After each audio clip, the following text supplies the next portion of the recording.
جھاڑی کا بھوت۔ سوداگر اپنے گھوڑے پر سوار دوسرے ملک تجارت کے سلسلے میں جا رہا تھا کہ اچانک اس کے پاس کی جھاڑی میں سے اسے کسی کے رونے کی آواز آئی۔ سوداگر نے کسی کے رونے کی آواز سن کر اپنے گھوڑے کو روکا اور اس آواز کا تعقب کیا تو اسے بوڑھی عورت روتی دکھائی دی۔ بوڑھی عورت اسے دیکھ کر بولی کہ اس کی معصوم بیٹی اس جھاڑی میں غائب ہو گئی ہے۔ سوداگر کو سمجھ نہیں آ رہا تھا کہ یہ کیا معاملہ ہے، مگر بوڑھی عورت کی حالت بتا رہی تھی کہ ایسا ہی ہوا ہے۔ سوداگر نے آگے جانے کا ارادہ ملتوی کر دیا اور بوڑھی عورت کی مدد کا فیصلہ کیا۔ اس نے بوڑھی عورت کو ساتھ لیا اور قریبی گاؤں میں جا کر ساری صورتحال کے بارے میں پوچھا۔ تو لوگوں نے سوداگر کو بتایا کہ یہ علاقہ نہایت خطرناک ہے، وہاں جھاڑی کا بھوت مختلف طریقوں سے تنگ کرتا ہے، وہ ایک شیطانی روح ہے۔ سوداگر نے بوڑھی عورت کو وہیں چھوڑا اور خود جھاڑی کے بھوت سے مقابلہ کرنے کا فیصلہ کیا۔ سوداگر کا رخ شمال کی جانب پہاڑوں کی طرف تھا، وہاں موجود بہت سے غاروں میں وہ بھوت رہتا۔ وہ آگے بڑھ رہا تھا کہ اسے جنگل میں ایک شیر نظر آیا جو بے حد تکلیف میں تھا۔ سوداگر نے اسے دیکھا تو اسے نظر انداز کرتے ہوئے آگے بڑھ گیا، مگر پھر اس کے دماغ میں نہ جانے کیا آیا کہ وہ شیر کے پاس واپس آیا اور اسے غور سے دیکھنے لگا تو اسے معلوم ہوا کہ ایک بہت بڑی ہڈی شیر کے حلق میں پھنسی ہوئی ہے جس سے اسے شدید تکلیف ہے۔ سوداگر نے وہ ہڈی بڑی مہارت سے شیر کے حلق سے نکال لی تو وہ ایک بارش درویش کی شکل میں تبدیل ہو گیا۔ اب سوداگر کے سامنے ایک درویش بزرگ کھڑے مسکرا رہے تھے۔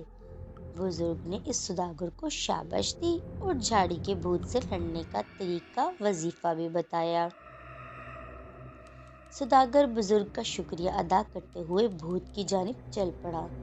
جب سوداگر بھوت کے غار تک پہنچا تو دیکھا کہ غار کا منہ بند ہے، تو اس بزرگ کا دیا ہوا جادوئی خنجر نکالا اور اسے جیسے ہی غار کے منہ پر لگایا تو وہ کھل گیا۔ سوداگر جلدی سے غار میں داخل ہو گیا اور بزرگ کے حکم کے مطابق شمال مغرب کی جانب چلنے لگا۔ اسے ہر طرف گرد و غبار کی لمبی اور گہری تہیں نظر آئیں۔ سوداگر اس گرد و غبار میں اس کبوتر اور طوطے کو تلاش کرنے لگا جس میں جھاڑی والے بھوت کی روح تھی۔ جلد ہی اسے وہ کبوتر اور طوطا مل گیا۔